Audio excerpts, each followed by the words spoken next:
Para este podcast no reparamos en gastos y pusimos toda la carne al asador. Nuestro propósito es lograr una calidad sin igual. Y por esa misma razón, contratamos a un conductor con todas las letras, profesional, talentoso, carismático y por sobre todo, con una increíble voz.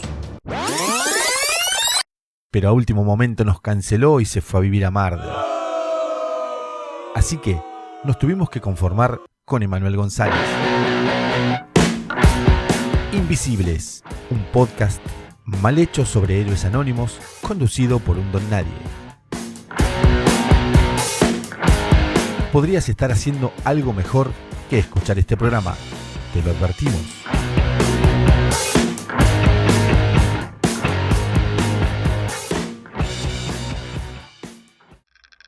Buenos días, buenas tardes o buenas noches, depende de qué momento del día o de la noche me estén mirando o de la madrugada, me olvidé de decir buenas madrugadas.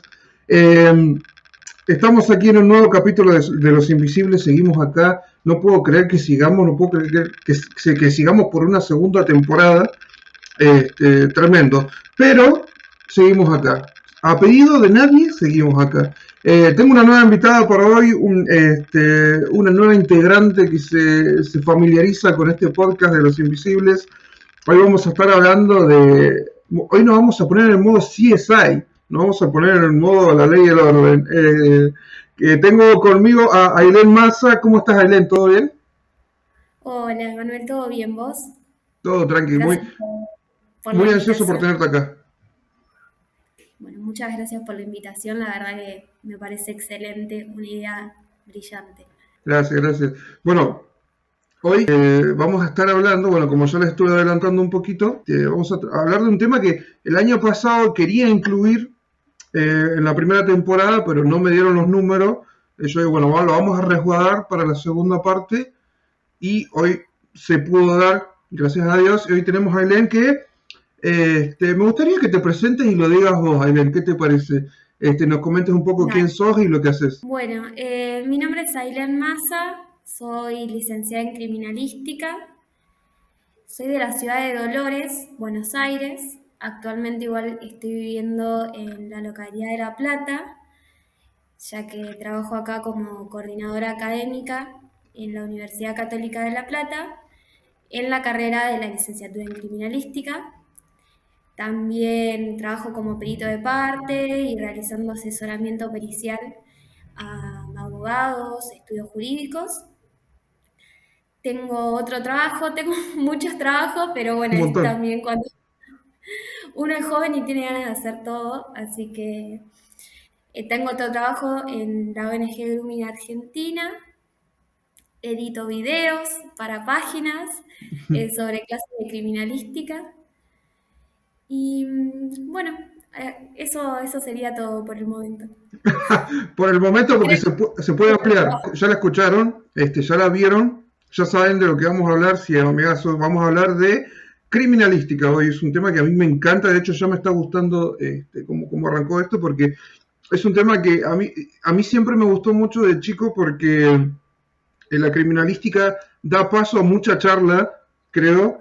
Ya sea que pertenezcas o no a la formación profesional, pero es siempre algo que a mí me encantó mucho charlar en la mesa o con amigos, hablar sobre casos sucedidos en Argentina o en otros lugares y darnos los de criminalística, ¿no? Pero bueno, vamos a andar un poquito en eso dentro de un rato. Pero bueno, Ailén, para empezar, me gustaría, lo que quiero ver primero es el génesis, ¿no? La raíz. ¿Cómo fue ese primer momento, ese primer bichito que vos sentiste que dijo, che, yo quiero hacer esto, quiero dedicarme a esta parte? Bueno, en realidad empezó desde muy chica. Yo más o menos a los 13, 14 años ya tenía decidido que quería estudiar criminalística. Yo tengo Wow. 25. La realidad es que fue sorpresivo para muchas personas, porque la realidad es que no es la carrera común que elige cualquier persona, cualquier adolescente y dice, bueno, hoy me levanté con ganas de ser criminalista. No. Y me acuerdo que empezó todo este interés por el caso de Candela Rodríguez. Ajá. que fue más o menos en 2011. Y me acuerdo que hicieron todo el seguimiento del caso en la tele. Y yo esos días me la pasé pegada a la televisión queriendo saber, me encantaba ver todo el proceso de investigación, o por lo menos lo que mostraban los medios, ¿no? Sí. Y desde ahí empecé a indagar en todo lo que es la investigación criminal cada vez que salía un caso en la tele, me ponía a mirarlo. No consumía mucho CSI, te soy sincera. Sí, sí. Quizás un poco en los primeros años, pero después ya me di cuenta, bueno, esto es demasiado irreal Claro. para, para cualquier país, ya definitivamente, así que es a lo que nosotros llamamos el efecto CSI, que Mirá llama vos. mucho la atención a todas las personas y quizás muchos están interesados en estudiarlo porque ven al señor de CSI, al rubio, al medio colorado. Sí, sí. eh, Y bueno, él con solo mirar la mancha de sangre así de costado, él sabe, te reconstruye toda la escena, Sí, sí, sí. A los que Sherlock Holmes te reconstruye todo. todo, todo, todo.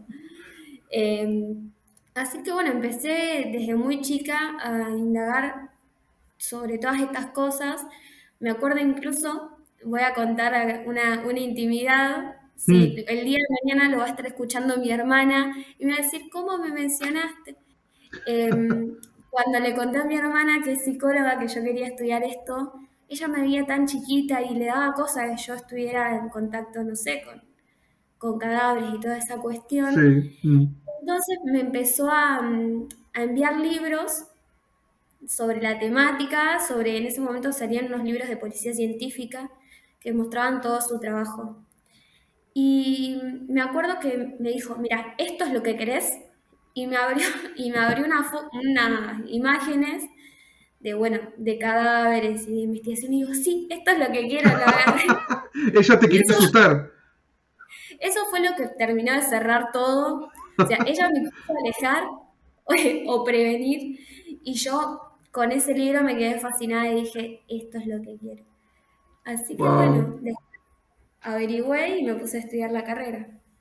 Wow, wow. Entonces ya de tu temprana adolescencia ya había como una tendencia a esta temática, ¿no? A todo esto particular.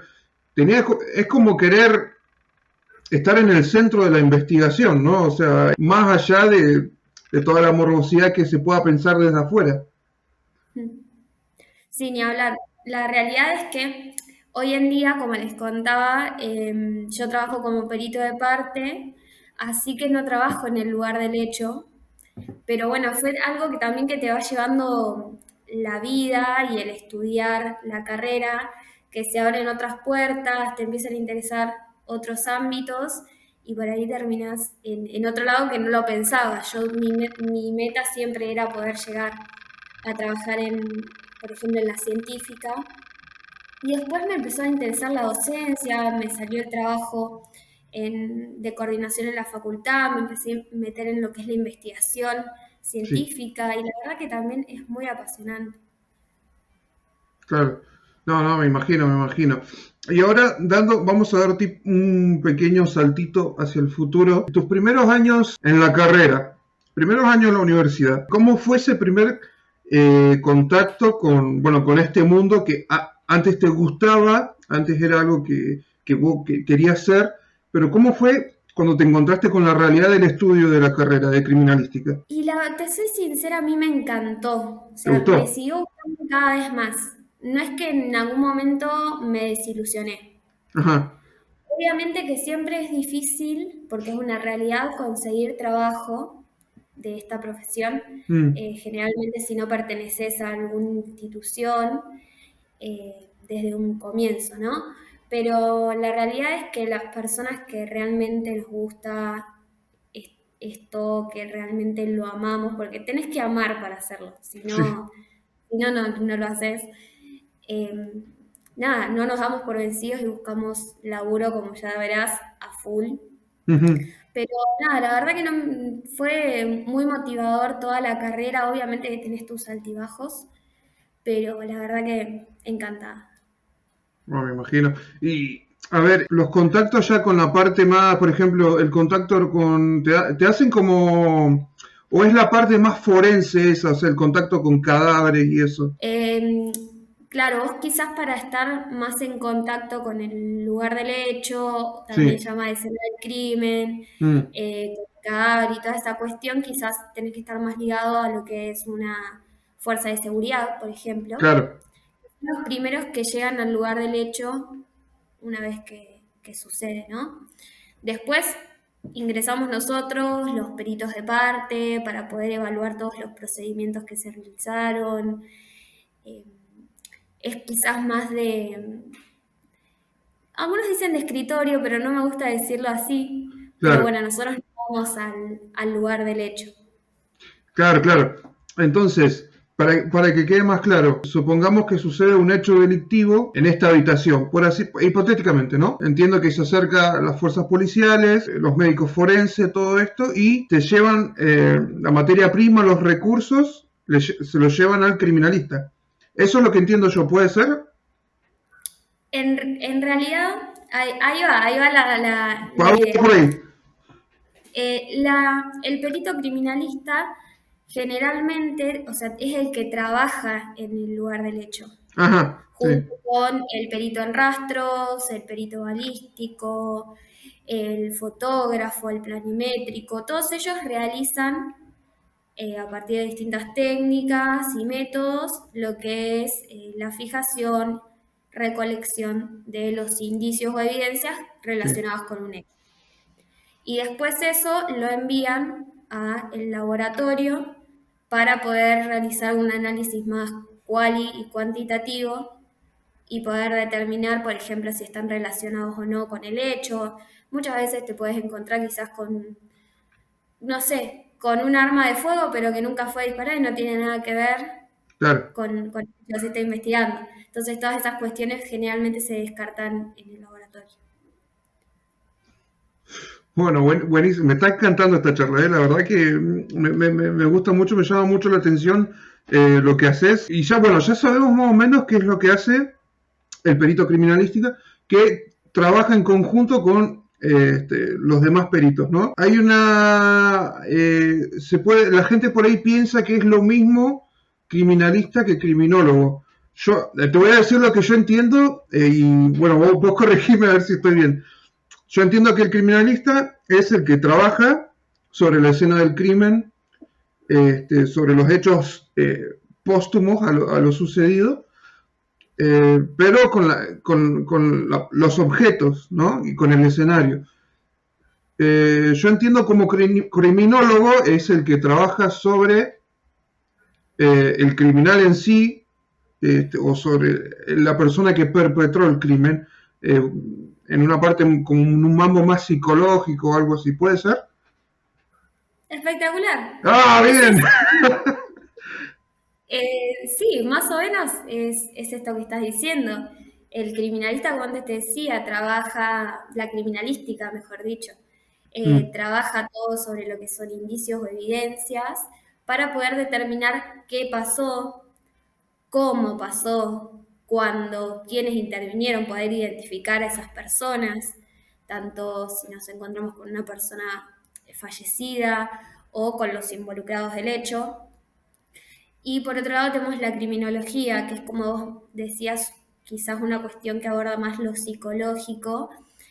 ajá, Estudia el delito, pero dentro de ese delito estudia al delincuente, ajá, a la víctima, o presunto delincuente, porque muchas veces no claro, es un delincuente, ¿no?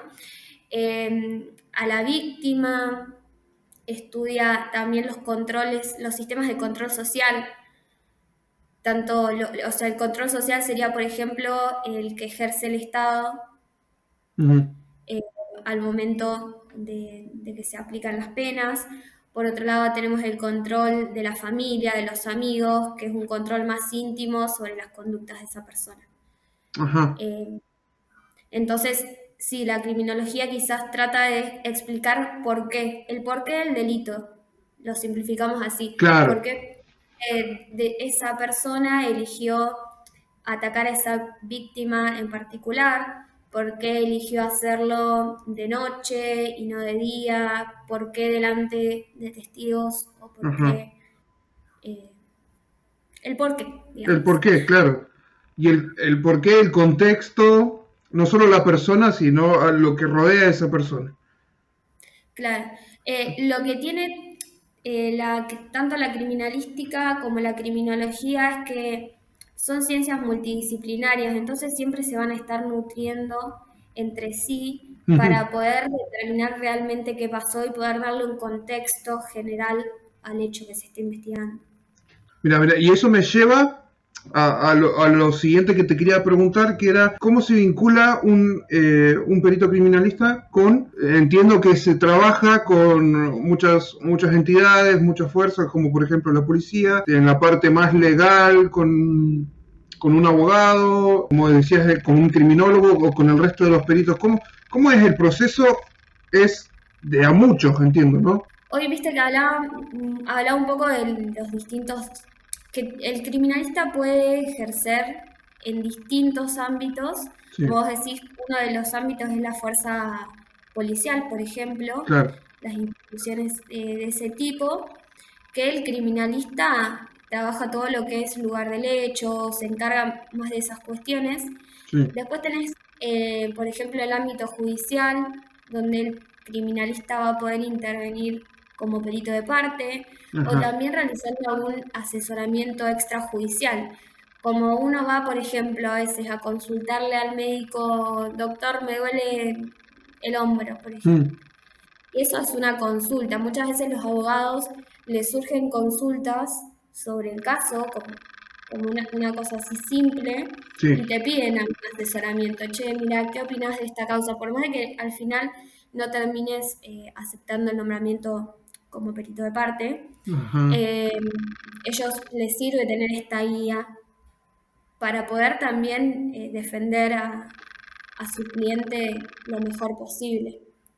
Em, Otro ámbito del criminalista lo es por ejemplo, ujú, la docencia universitaria, otro puede ser la investigación científica.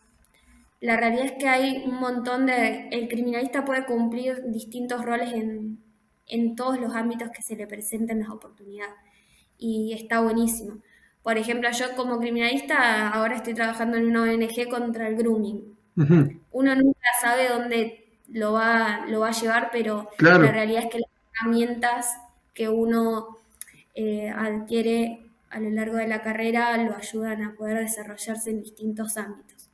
Y obviamente siempre a seguir especializándose. claro. Wow, wow.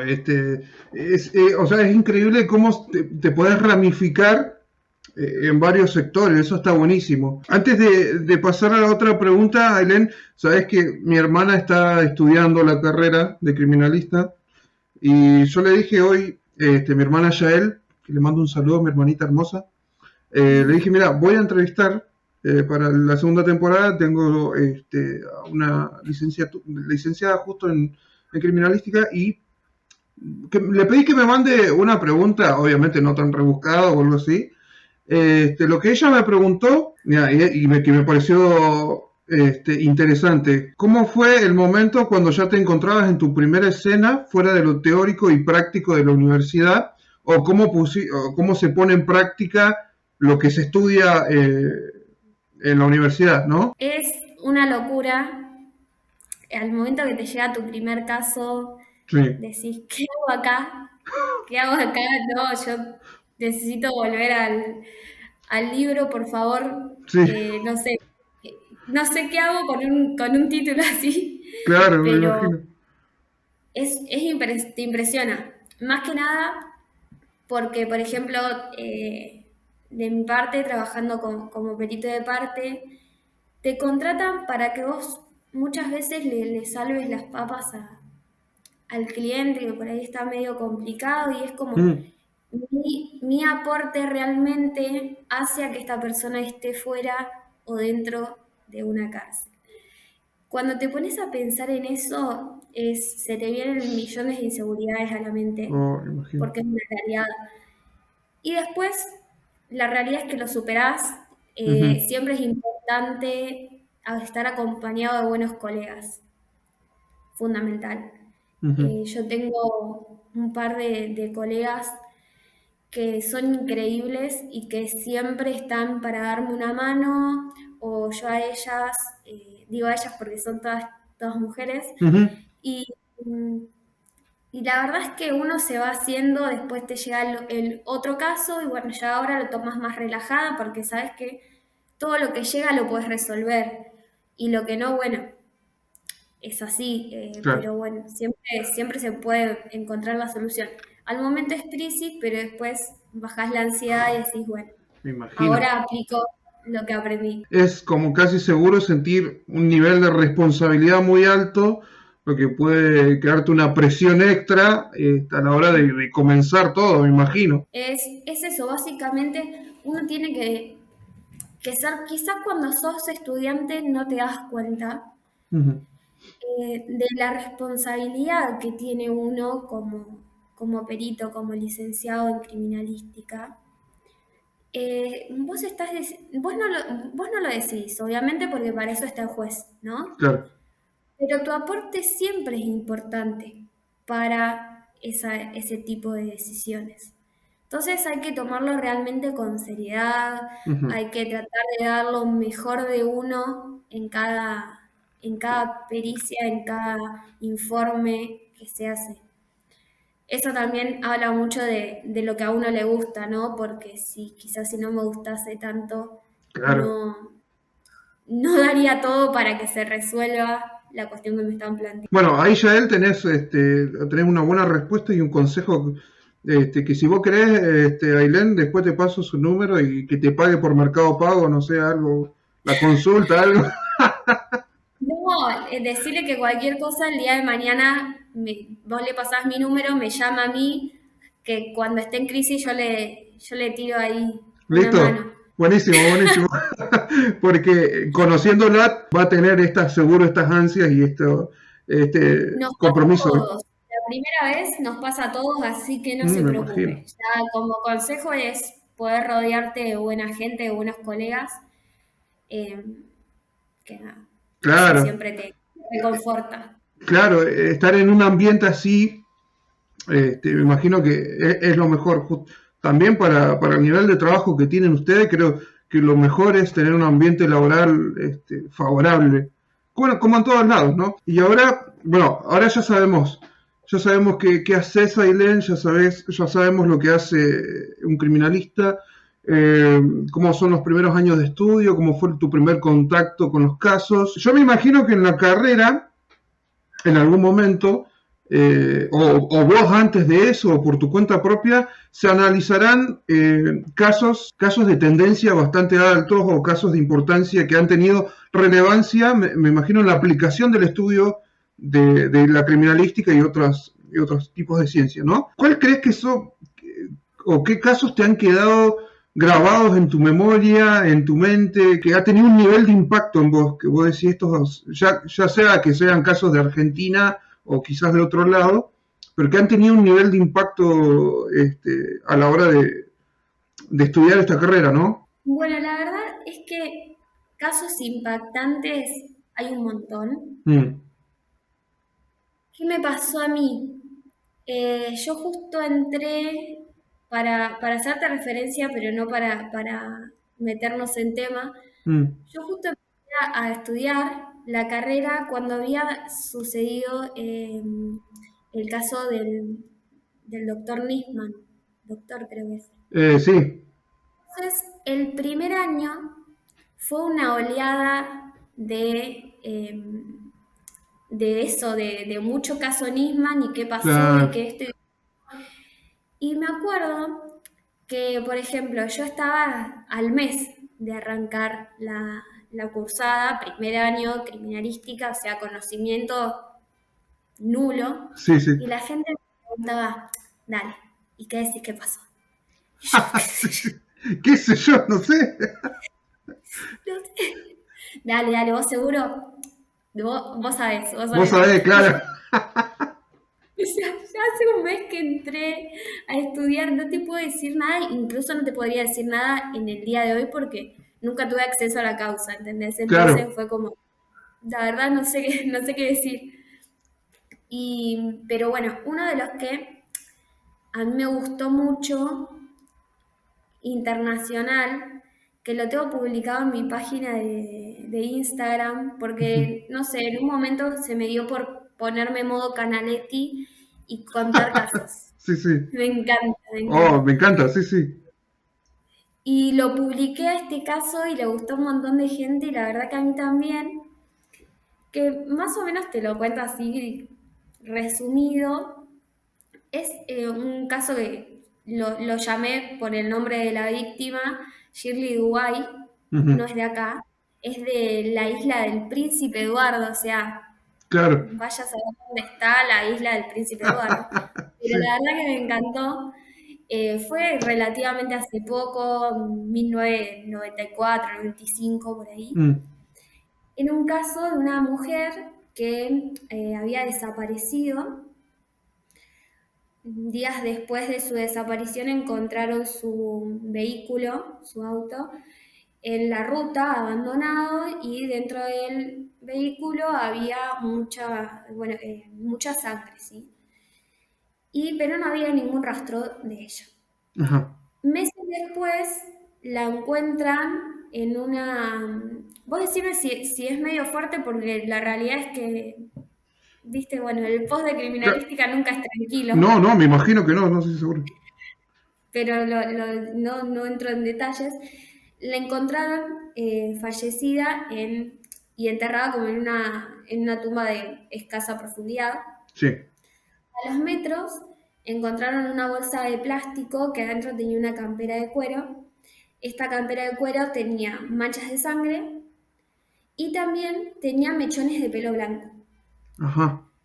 Bueno, los investigadores realizan un análisis para determinar de qué animal, porque no era un pelo humano, a qué animal pertenecía ese pelo, esos mechones de pelo, y finalmente pertenecía Ajá. a un gato blanco. El ex de esta mujer tenía un gato blanco, entonces a partir de ese momento era el principal sospechoso de la investigación. Claro. Se realizó el análisis comparativo de ADN entre los mechones que se encontraron en la campera de cuero y el del gato, que se llamaba Snowball, o sea, bola de nieve se llamaba el Sí, sí. gato. Típico nombre de Y, gatito de allá. y bueno, surgió la coincidencia, por así decirlo, entre, bueno, la coincidencia genética. Ajá. Y bueno, pero los investigadores dicen, ¿qué pasa si en realidad todos los gatos de la isla tienen una diversidad genética y no tienen diversidad genética, o sea, es básicamente idéntico? Sí. Entonces hicieron una investigación más amplia y analizaron la diversidad genética de como 20 gatos de la misma isla para poder determinar eso, si realmente se correspondían a una genética similar. Y bueno, para los investigadores fue un alivio porque al final tenían una diversidad genética enorme, o sea, definitivamente esos mechones de pelo blanco correspondían al gato del acusado, de su ex Sí. marido. Y bueno, el hombre terminó yendo a prisión perpetua, lo condenaron. Ujú. El gato lo conservan hoy en día los padres, hoy en día no, pues ya Claro, claro. no gato, Sí. pero bueno, lo siguieron teniendo porque era el gato de la familia, pero bueno, fue él realmente el que lo mandó al frente en cana Sí, totalmente. Sí.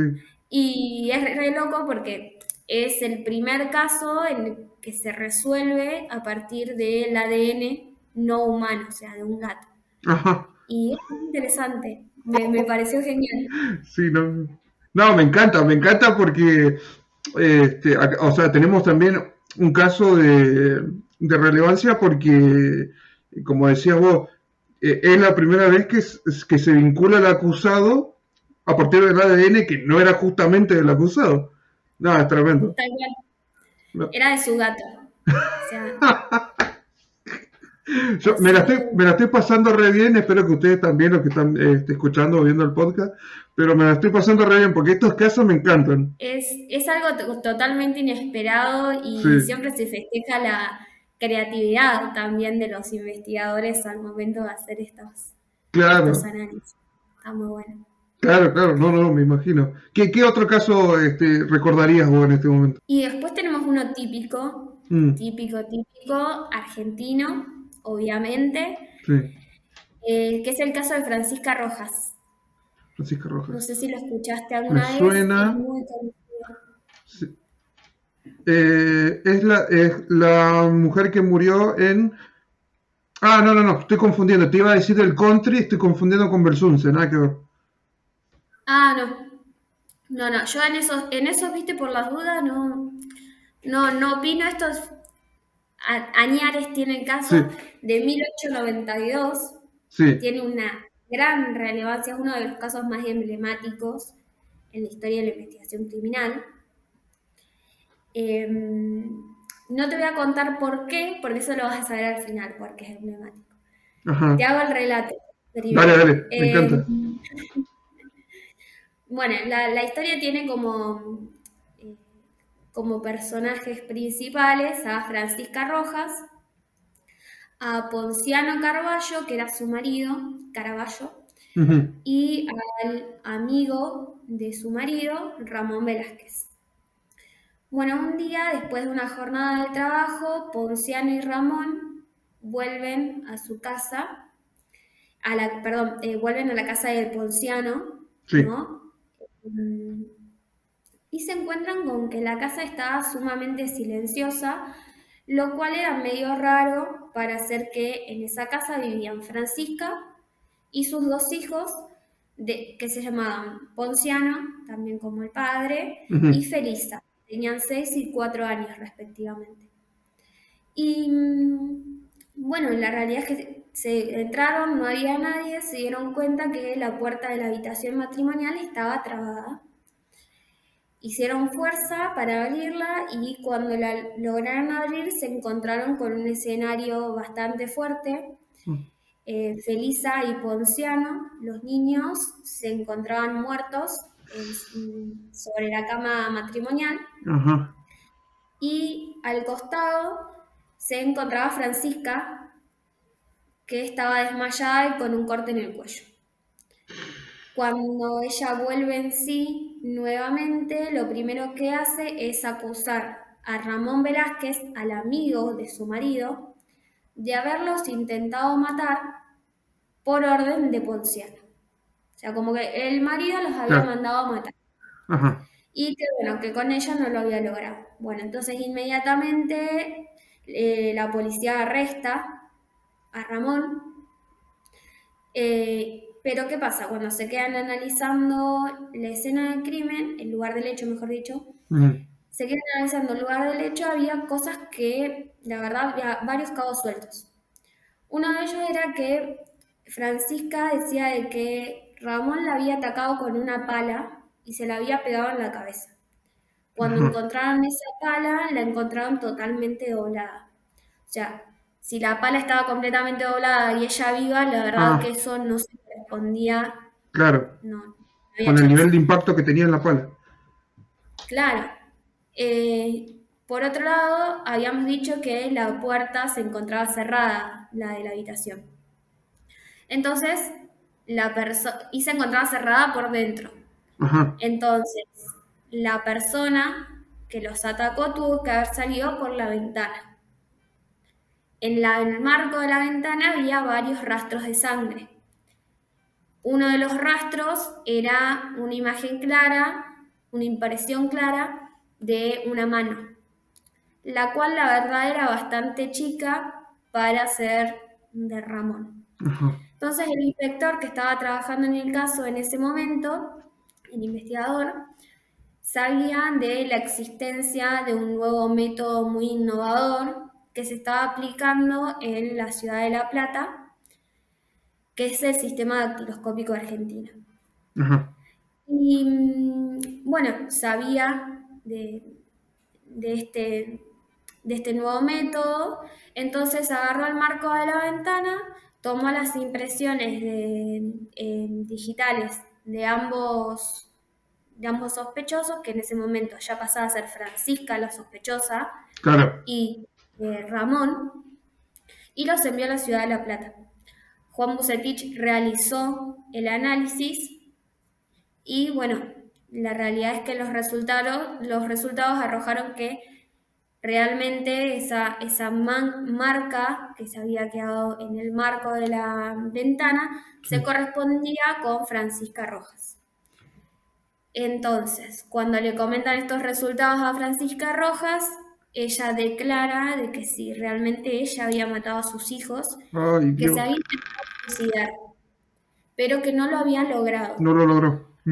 Esto lo había hecho porque su marido la quería dejar y llevarse a los nenes, entonces ella no lo iba a permitir. Ay, Dios mío. Este es el primer caso, Sí. por eso es tan emblemático, en el que se aplicó el sistema dactiloscópico argentino. Wow.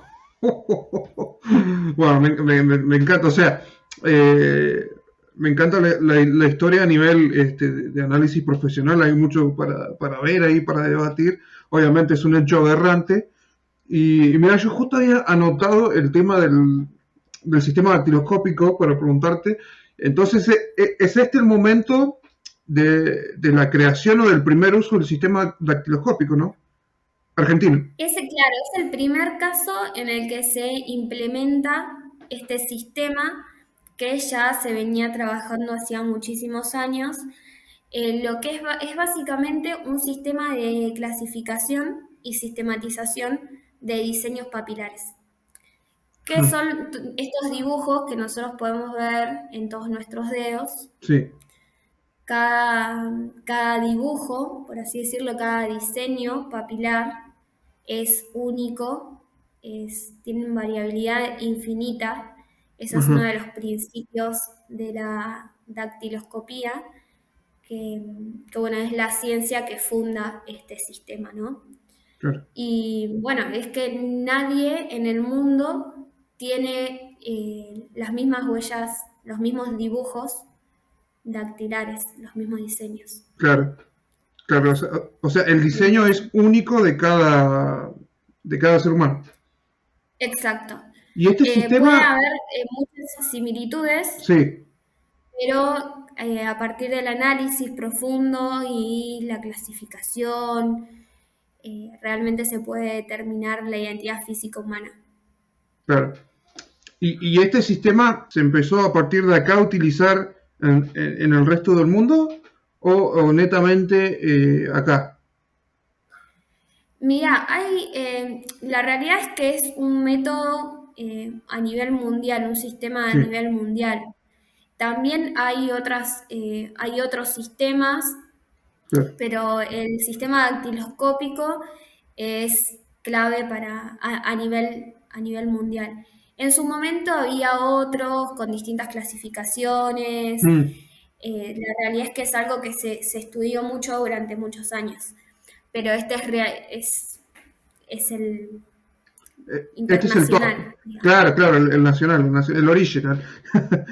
Y Este es el verdadero. claro, claro. Bueno, no, me está encantando lo que estamos charlando, la verdad que me está gustando mucho. Y esto me hacía pensar, ahora que estamos hablando de, bueno, esto como en el caso del sistema dactiloscópico o estos casos que hemos estado nombrando, y esto ya va a nivel más personal, se podría decir, ¿no? Hoy en día, que ya has pasado tanto tiempo en contacto con esta materia, con esta carrera, con esta profesión. ¿Cambia algo a la hora de una noticia en la tele o una película o un documental? ¿Te pones en sobreanálisis o no, no es tan así? ¿Sí? Es así a full. Me imagino. Y eso es algo que me encanta, pero me apasiona. Yo vuelvo del trabajo Mm, y si tengo un tiempo libre me miro algún documental de sí. asesino en serie. Y esas cuestiones, es Mm. como que sigo en la temática todo el día. Sí, Y me ha pasado incluso de trabajar en un caso súper mediático el año pasado y ver cómo las noticias te vendían una versión, ajá, entrevistaban a las familias y qué pudo haber pasado y esto y lo otro. Y uno veía la realidad, vos estabas con la causa acá enfrente y decías, imagino. no sé si es tan así, ¿eh? Claro. Y me pasó con este y con otro. El año pasado estuve en dos, uno que ya es viejísimo, Mm, pero que nos llamaron para una pasantía que hice, nos llamaron a trabajar con Innocent Project, eh, que es básicamente como una, no sé explicarlo bien, pero es como una organización que trabaja en casos de inocentes condenados. ajá, sí, Trabajé en modo de una pasantía con un caso muy emblemático del año, como si te dijera 2004 más o menos, o sí. sea, hace años. Y bueno, estudiando la causa, me puse a mirar en YouTube videos a ver qué se decía del caso en su momento, cuando ocurrió. Sí, Y, y fue como, ¿qué estás diciendo? No, o sea, no, claro, no. claro. Pero ¿qué pasa? Es entendible, porque no sé si todo el mundo compra una historia real. Entonces Ajá, también claro, hay que inflarla, hay que promocionarla, hay que venderla a los ojos del espectador. claro. Que me pasa que sí, cuando escucho algo y por ahí tengo alguna colega que está trabajando en el caso y le digo, che, ¿y esto qué onda? Mm, no, Mm, no es tan así, no es tan así, fue esto claro. y esto. No, Y en lo mismo cuando hoy en día miro, por ejemplo, hoy no puedo mirar una serie de CSI, claro, no, no imposible. puedo. Pero, pero no porque crea que me las sé todas ni nada, pero es más que nada porque sabes, uy, o sea, sí, es Cla- como te decía hoy, mira la sangre y ya sabe claro, todo lo sí, que sí. pasó, y hasta el día anterior cómo discutió con la mujer. O Claro, claro. sea, es de loco. Igual son, nada, me encantan. Ya te digo que me encantan. Yo me miro todas las series, documentales. Mm, cla- Me no, encanta. no, y aparte hay muchos y muy buenos en Netflix o en otras plataformas. Y una de las series que a mí más me gustan, no sé si la viste, es Mindhunter.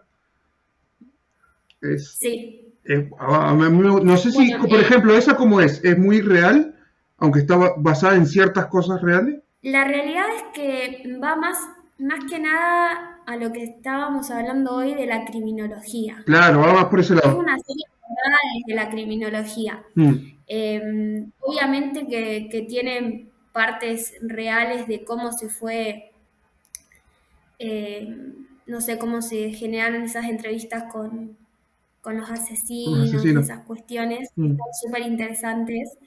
Y también cómo van armando ellos los distintos perfiles de los criminales, ¿no? Cómo se originan estas teorías criminológicas. Está buena. Igual solo me miré creo que la primera temporada porque es media lenta. sí, sí, sí, sí, es lentita. A mí me gusta un poco más, Más decírmelo. adrenalínica. Ahora que estamos hablando de esto, se me ocurrió hacerte una pregunta súper rara. espero, espero que no te parezca súper rara, pero He escuchado muchas preguntas raras, así que no te asustes. me imagino, me imagino. Pero, a ver, si vos tuvieras que hacer, eso es rarísimo esto, ¿eh? Pero si vos tuvieras que decir de asesinos infames, ¿viste estos asesinos infames que han quedado en la historia?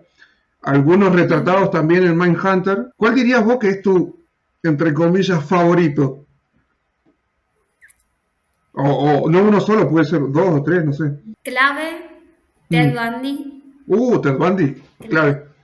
El petiso orejudo, acá, No- nacional. nacional, local. Me llamaba mucho la atención la de, no me acuerdo el nombre ahora, pero es el payaso Gacy, algo así, que también vi que hay un documental en Netflix. Ajá, sí. Em, Payaso Daisy. El payaso que a ver si lo recuerdo bien, es el que mataba a niños, ¿no? O me estoy confundiendo con... Creo que él también estaba muy y se involucraba en las búsquedas de, de las personas, si está involucrado también a un nivel político, si Ah, no me estoy confundiendo, es él, sí. y que se disfrazaba de payaso. Dios mío, qué miedo. Que hay muchos, me imagino, con renombre, más que famoso, infame, digamos, ¿no? Los famosos asesinos en serie, Claro. en estos casos que te nombré son así. A ver, si me acuerdo bien del caso de Ted Bundy, es asesino en serie y que tenía un patrón bastante particular, ¿no? También. Sí, él asesinaba a mujeres jóvenes. Ajá. Muchas veces las encontraba en los campos universitarios. Me acuerdo que un modus operandi que tuvo en un momento fue que se hizo el que se había quebrado un brazo.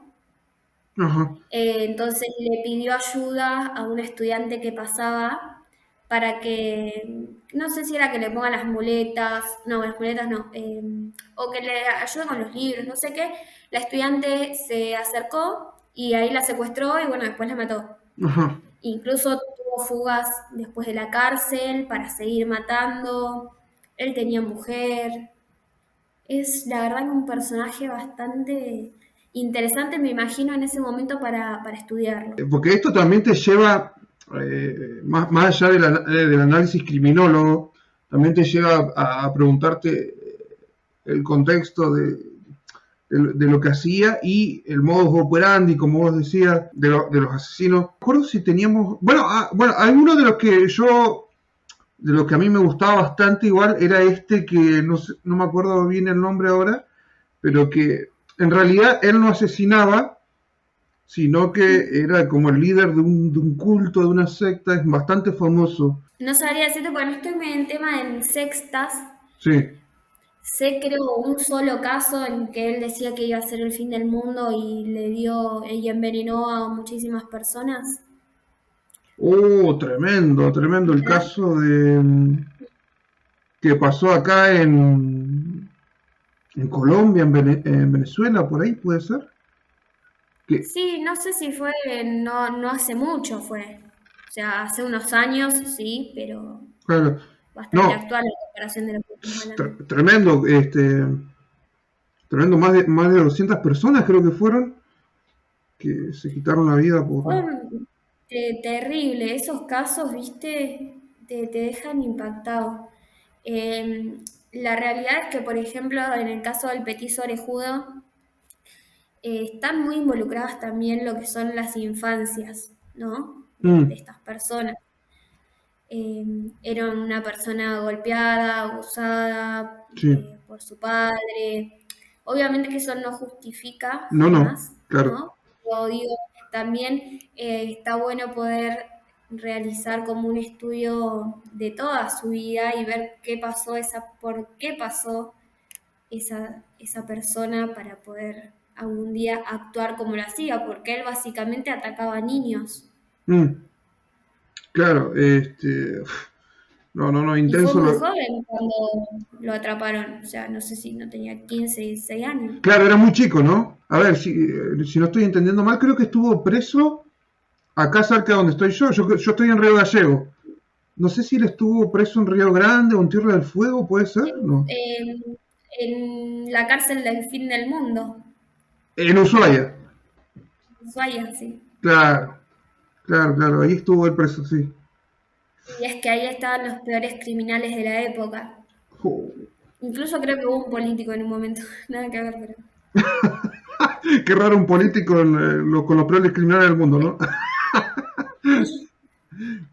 Eh, Los famosos delincuentes de cuello blanco, según la ajá. criminología. Claro, delincuentes de cuello blanco, sí, sí, está bueno. Y bueno, y también tenemos otra parte que es asesinos no sé si el criminalista también sigue estudiando esto, que es casos no cerrados, casos fríos que le llaman algunos, de asesinos que no fueron atrapados o casos que nunca fueron cerrados. Uno de los más famosos a nivel internacional fue el Zodíaco, por ejemplo, que creo que todavía el Zodíaco no lo agarraron, que era una que cuando puedan ver la película Zodiac, que es una película que me encanta a mí, pero el criminalista también ¿actúa sobre eso? ¿También se trabaja sobre casos que no han sido cerrados? No, la realidad es que se trabaja mucho en lo que, depende a qué se dedique uno, ¿no? Cuál sea su enfoque. Claro. Por ahí tenés a alguien que le interesa seguir a muerte algún hecho que se queda como muy personalizado con ese hecho, entonces Sí. quiere saber qué pasó y todo, pero generalmente si no es, bueno, se hace el trabajo y bueno, lo que pase, muchas veces no se saben las resoluciones de los casos ni en qué queda. Ajá. Quizás en otros países se ve mucho, el otro día vi un documental de la niña de la foto, Ajá. Después. que en ese caso no se sabía bien, o sea, fue como un caso que se no resuelto durante 20 años y se ponían a investigar periodistas, Ujú. bueno, el FBI obviamente estaba involucrado, el agente del FBI en ese momento se jubiló y después de 20 años siempre seguía con ese caso, entonces volvió a seguir investigando por su parte, o sea, esas cosas un poco más delirantes siempre las ves en Estados Unidos, Claro. como de eso, por ejemplo, en foros ponían, me acuerdo que en ese caso, en el de la niña esta que te digo, Sí. para descubrir quién era ella se hizo un libro, después ese libro se colgó como en un foro, desde el foro la gente empezó a investigar Jo. para ver quién era. También se relaciona mucho con otro documental que había en Netflix hace tiempo, que era Mm. el de No te metas con los gatos, Oh, buenísimo. Muy bueno. que viste que la gente se ponía a investigar Claro. y esas cosas me parece que son muy, muy estadounidenses, así. Claro, esas cosas pasan muy allá, no tanto acá. Se tomaban más como la justicia por manos de civiles, intentando hacer algo por su parte, que no está mal, pero que no suele ocurrir a menudo. Claro, tal cual. Y bueno, en ese caso era muy impactante porque era un asesino de gatitos. Entonces Mm, como que a la gente le re llegó claro, y lo querían atrapar como sea. Pero bueno, esas cosas que se generan están muy buenas y es también lo que a uno le hace amar toda esta ciencia. Es súper interesante. sí, no, tremendo, tremendo. Es que pasa que los casos sin resolver tienen un atractivo, creo yo, a mí me encanta. A mí me generan mucho impacto. De hecho, yo escribo también sobre eso y me genera mucho, mucho impacto esto de cómo es posible que no se pueda cerrar algo. Me gusta ver mucho. Por ejemplo, yo tengo a mi mamá que me dice, no, yo no quiero ver misterios sin resolver porque no me gustan las cosas sin resolver, ¿no? Y a mí me encanta que no se resuelva algo desde una perspectiva de entretenimiento, ¿no? A mí me genera mucho impacto, me atrae mucho. Bueno, entonces viste seguramente los documentales esos de crímenes sin resolver, que eran Sí, como 10 casos que te dejaban. Yo sería como tu mamá, o sea, no, no, no, no no, no puede. puedo. No, ¿y ahora qué? ¿Y ahora qué? Necesito segunda temporada. Sí, es como que necesitas en un momento, a mí me pasa igual, que se resuelva esto, que la familia encuentre la paz, obviamente, pero a la vez creo que me genera un poco de morbo. Prefiero, este, prefiero mucho un caso sin resolver que un caso resuelto, ¿ves? Es medio loco. Claro, Pero, sí, ni viste, que hablar. genera cierto atractivo para mí. Bueno, yo en la página mía puse un caso sin resolver, Ajá, que es súper interesante, pero ahora no me lo acuerdo mucho como para relatártelo. ajá, Eh, Tamad Shud, una cosa así se llamaba, que sí. se creía que... ¿Lo tenés? ¿Lo conoces? O... Jude, Medio raro. sí, A ver. me suena, me suena. Sí, sí, búscalo tranquilo, búscalo. A ver, lo voy a buscar y se los Dale, dale. cuento. Estamos Lo trabajando tengo, para ustedes, para los chicos que nos están escuchando por Spotify. Está Ailén así, haciendo perito ahí. Este es súper interesante y bueno, acá como ponía en la página, que es considerado uno de los misterios más grandes de Australia, Ujú. o sea, a ese nivel. Me gusta, me gusta. En, en 1948, en una playa de Australia, un hombre no identificado fue hallado sin vida. Al llegar la policía al lugar, percibieron que el cuerpo no había sido perturbado. Su ropa se encontraba perfectamente planchada y sus zapatos estaban recién lustrados. Dentro de su bolsillo fueron hallados un pasaje de autobús, un peine, un paquete de cigarrillos y un trozo de papel con las palabras Tamam Shud impresas. Esas palabras significan terminado o acabado y corresponden al final de un libro de Omar Khayyam que se llama Rubaiyat. Ajá. Los investigadores encontraron que en la parte trasera del libro, que pertenecía al hombre, había escrito a mano una especie de código secreto formado por 5 filas de letras, de las cuales la segunda fila estaba tachada. Ajá. A pesar de haberse realizado un análisis completo de este extraño papel, no se llegó a una conclusión certera. Quienes lo analizaron sostienen que puede corresponder a un código complejo o a un sinsentido de una persona enferma. Este caso, también conocido como el misterioso hombre de Somerton, lleva 70 años sin resolverse, ya que hasta el día de hoy no se ha podido identificar al sujeto ni establecer la verdadera causa de su muerte. Los investigadores sostienen que la teoría de que se trataría de un espía de la Guerra Fría y que su muerte pudo haber sido causada por la administración de un veneno indetectable. En mayo del año pasado se realizó la exhumación del cadáver con el fin de realizar un análisis comparativo de ADN de esa persona con la posible sobrina del hombre. Ajá. Y que los resultados todavía están a la espera de revelarse. La realidad es que el código era bastante extraño. Yo lo muestro para las personas que van a estar en la plataforma y lo ven. Claro, esto es Era, para la parte de la gente de YouTube. ¿ven? Como un código Ajá. Es, secreto, ¿no? sí. Raro, que no saben a qué se refiere. Me explotó el Entonces no cerebro. saben si era un espía, no se Sí. sabe quién era, no se sabe por qué murió. Mm. Estaba así impecable, ¿entendés? Peinado. Ah, amigo. O sea que también ahí se genera una vinculación también con, no solo se trataría de un hecho doméstico, sino que implicaría algo más, como estamos hablando de la Guerra Fría, o sea, un conflicto bélico, o lo que hay tela ahí para debatir, ¿no? Hay mucho para investigar. Así que te dejo este caso por si querés ir buscando algo Sí, que sirva. Olvid After, que lo vamos a buscar, ¿eh? Porque en realidad yo soy súper entusiasta con los misterios porque creo que el misterio, por lo menos a mí, me genera la búsqueda de la respuesta, ¿no? Y pensar que eso no puede tener respuesta aumenta el sentido de la búsqueda. Entonces, a mí en general me causa esto, ¿no?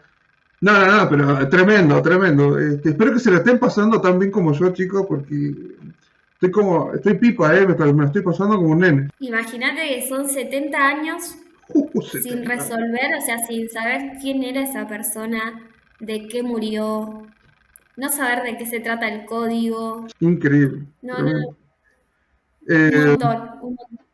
Tremendo, tremendo, tremendo. Ya vamos a ir cerrando un poquito, Ailén. No quiero tampoco robarte toda la noche. Antes de cerrar, antes de hacer una última pregunta final sobre criminalística, vi que vamos a cambiar un poquito el tópico. Vi algo en tu perfil y en lo que comentabas vos hoy que es digno de destacar, creo yo. Te has asociado, estás trabajando con la parte del grooming. Estás asociado con una cuenta que se llama Grooming Argentina, estuve viendo un poquito. El grooming es algo que me parece súper importante para hablar y también para traerlo acá, ¿por qué no? Bien, me cuentas un poquito, Aileen, de esto, de grooming. Grooming Argentina en particular, ¿cómo entraste ahí? ¿Cómo es tu conexión ahí? Bueno, yo llegué primero que nada a la temática de grooming porque hice mi tesina de grado para recibirme sobre la temática, la empecé en el año 2018 y bueno, dentro de esa investigación llegué a la ONG. No, en su momento no me uní porque bueno, tenía más que nada, estaba focalizada en poder recibirme, Ujú. pero me sumé, creo que el año pasado, a principios del año pasado, en enero, creo que fue, enero, febrero del año pasado, con esta ONG que trabaja a nivel internacional ahora sobre la problemática del grooming. La realidad es que con los últimos años, debido al aislamiento social preventivo y obligatorio, aumentaron considerablemente los casos de grooming. Pensemos que nuestra rutina diaria pasó a estar atravesada full por la tecnología Sí, y también la de los niños, niñas y adolescentes. Entonces, bueno, se encontraron muchos más expuestos a este tipo de delitos. Nosotros desde la ONG lo que hacemos es brindar jornadas de concientización a instituciones escolares principalmente sobre la temática. ujú, Abordamos distintos ejes a distintos públicos, mejor dicho, a los niños, a los docentes y también a los padres. Damos distintas capacitaciones porque es importante que todos estén informados. Lamentablemente al día de hoy, 2022, todavía hay gente que no conoce la problemática o que sí, tal vez la minimiza. ajá, sí, Es es verdad. siempre, es siempre importante aclarar que el grooming es un delito en Argentina, está tipificado en el artículo 131 Ujú, del Código Penal argentino, por lo que merece una investigación, por lo que se debe denunciar realmente. Quizás muchas personas dicen, bueno, pero quedó solamente en lo virtual, este acosador, este groomer contactó al niño, niña o adolescente, ujú, le envió imágenes de contenido sexual sí, o le dio material de abuso sexual, ujú, pero bueno, quedó en ese simple contacto, por lo que considero que quizás no es tan grave para poder denunciarlo. Y la realidad es que sí. es grave. Pensemos que esa imagen está corrompiendo al menor, la Sí, inocencia del niño, niño adolescente, entonces es súper importante no perder ese miedo a realizar la denuncia. Hoy en día eh, los funcionarios judiciales, los funcionarios policiales están muy actualizados en el tema, se brindan capacitaciones a partir de la implementación de la ley Mica Ortega, ujú, que fue uno de los primeros casos que hubo, bueno, fue el primer caso de grooming seguido de homicidio acá ajá, en Argentina, en la ciudad de Bahía Blanca. Entonces, bueno, después se realizó una ley que básicamente tiene como uno de sus objetivos brindar capacitaciones a funcionarios policiales y judiciales para que puedan saber cómo afrontar una situación de grooming. sí, Así que, nada, es una tarea hermosa que hacemos, la verdad, todos los días, porque si bien estamos combatiendo, por así decirlo, o tratando de erradicar un delito, es una tarea hermosa y te llena saber que con lo poco que uno hace, quizás está evitando un mal mayor para otra persona, ¿no? totalmente, totalmente. Sí, sí, me pareció importante destacar. Yo trabajo con adolescentes, entonces siempre estoy tratando de llevarles estos temas, no esconderlo porque muchos años se escondió, se lo minimizó, como vos decías, y ya hemos tenido casos como el que mencionabas vos, que de grooming totalmente vinculado con homicidio, entonces me parece honorable la labor que haces, Ailén, y yo pido por favor, si alguien me está mirando, si alguien me está escuchando y sabe de algún caso o lo estás pasando, por favor denuncia inmediata, comunicación inmediata para que esta actividad cese y bueno, se pueda actuar sobre quién perpetra esto. La verdad que es un tema que, como decías vos, con el tema de la pandemia y el aislamiento y el aumento de la virtualidad y los dispositivos tecnológicos, ha aumentado estos casos, grooming. El sexting también me parece muy importante que se hable, que se detenga, sobre todo si estamos hablando de menores de edad. Bueno, me parece importante que lo hablemos y bueno, agradecerte a vos y a las personas que están trabajando sobre estos casos. Sí, la verdad que siempre está bueno traerlo para charlar, para concientizar y para informar a otras personas.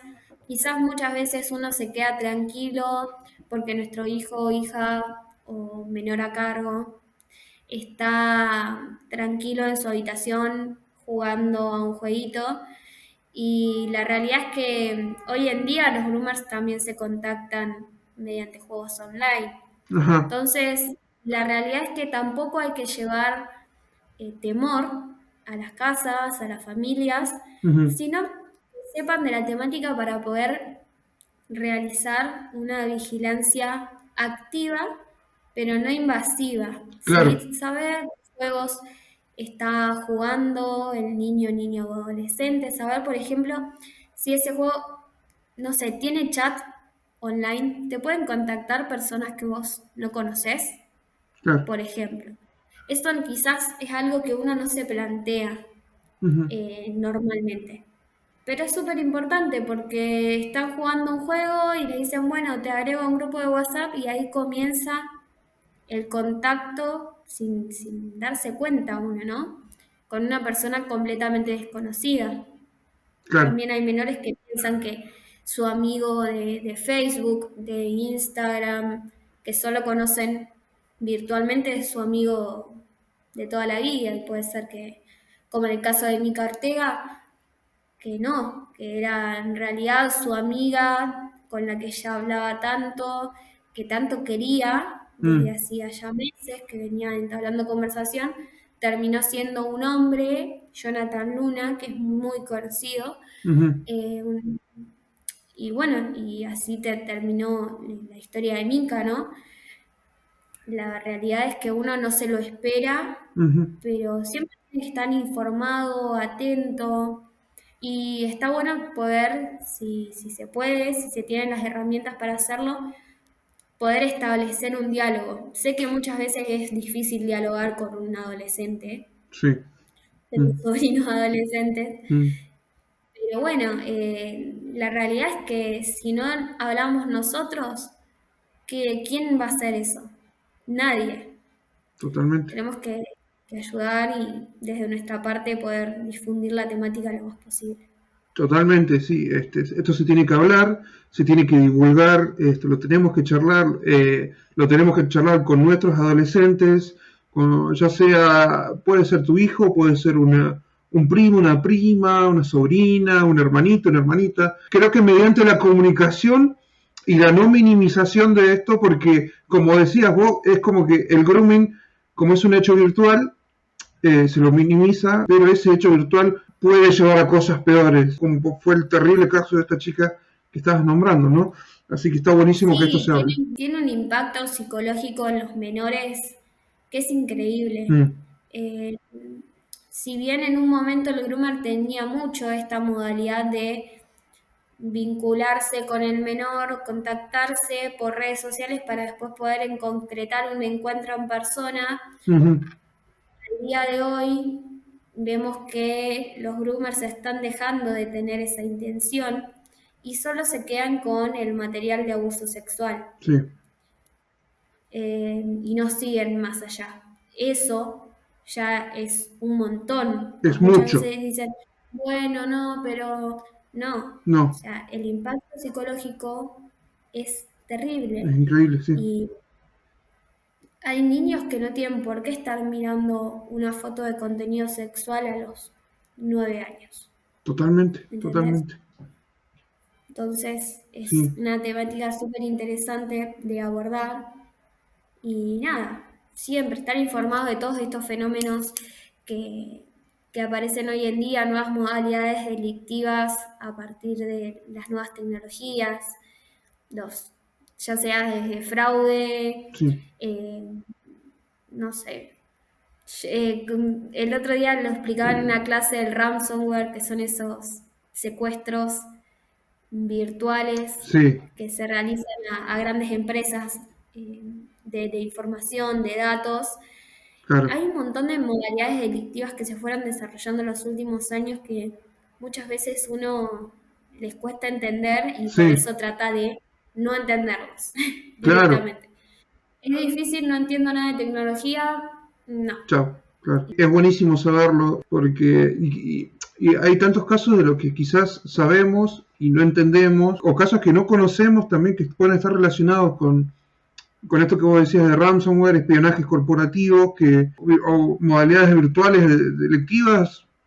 Ya hemos sabido de gente que entra a tus cuentas bancarias, entra a las aplicaciones Mercado Pago, Ualá, estas cosas, secuestrando tus datos, tus fondos. Es impresionante cómo se ha ramificado y aumentado esto. Pero es importante que también se hable, como lo decís vos. Sí, ni hablar. Y algo que hablaste muy interesante hoy, que es sobre el sexting. Mm, Si bien el sexting no es un delito, sí lo es la difamación la de información. videos o imágenes sin el consentimiento de la otra persona, ¿no?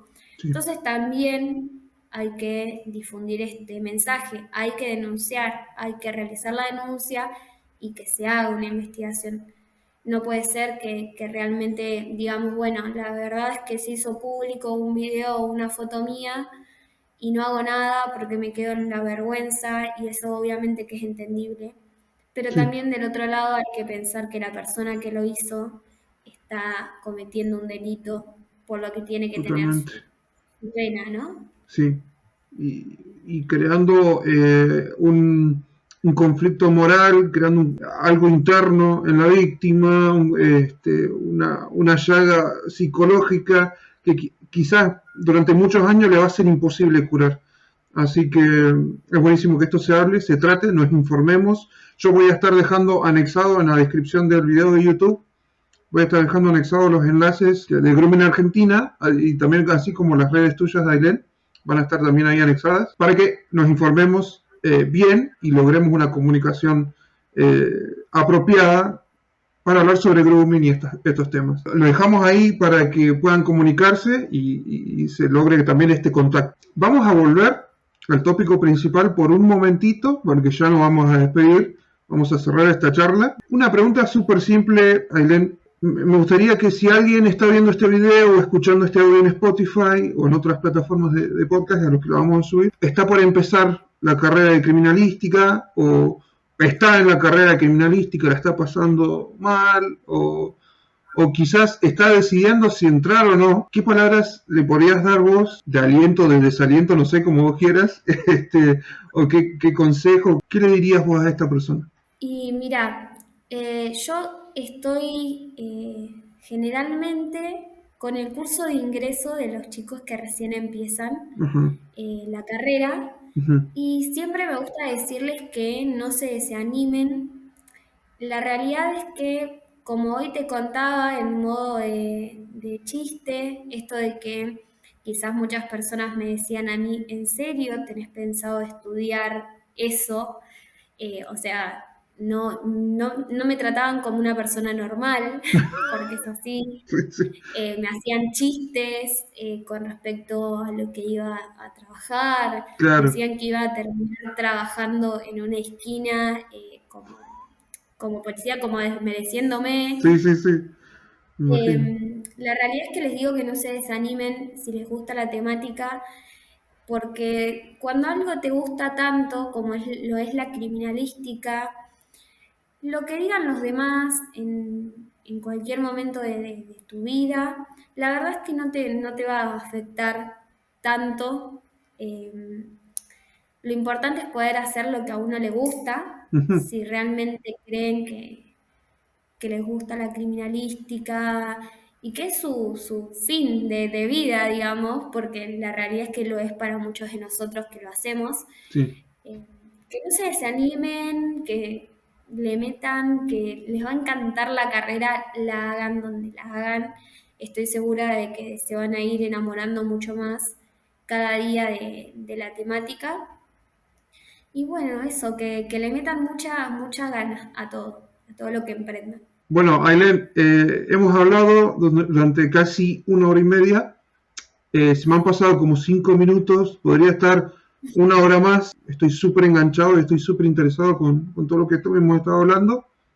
Pero hemos llegado al final, al cierre de este capítulo de Los Invisibles. Quiero agradecerte porque la pasé muy bien hablando con vos, hablando sobre lo que haces, sobre lo que estudiás, sobre lo que divulgás. Quiero agradecerte por abrirme simbólicamente las puertas de tu hogar, por aceptar el desafío de estar acá y aportar tu granito de arena acá en esto que hemos decidido llamar Los Invisibles. Me la pasé muy bien. Bueno, y te dejo para que te despidas y después ya cierro yo. Bueno, muchas gracias a vos, Manuel, principalmente por la invitación, por este espacio que me brindaste para poder mostrar lo que hago, mis pensamientos, y también a la gente que nos está escuchando, que bueno, espero que les guste, que después le pidan a Emanuel una segunda parte de nuestra charla de criminalística. Y Totalmente. sí, pero la próxima va a ser toda de casos, si Casos. querés. Puros Hacemos casos. puros casos Tenemos para hablar ahí. a full. Así que bueno, nada, muchas gracias. También, obviamente, ya que convocamos de tanto hablar ahora lo último sobre la ONG, les mando un beso enorme a todos mis compañeros de la organización que hoy les conté que iba a estar acá, así que seguramente van a estar escuchando. Y bueno, nuevamente gracias a vos, Emanuel, por el espacio. Buenísimo, Ailén. Muchísimas gracias. Te dejo tranquila.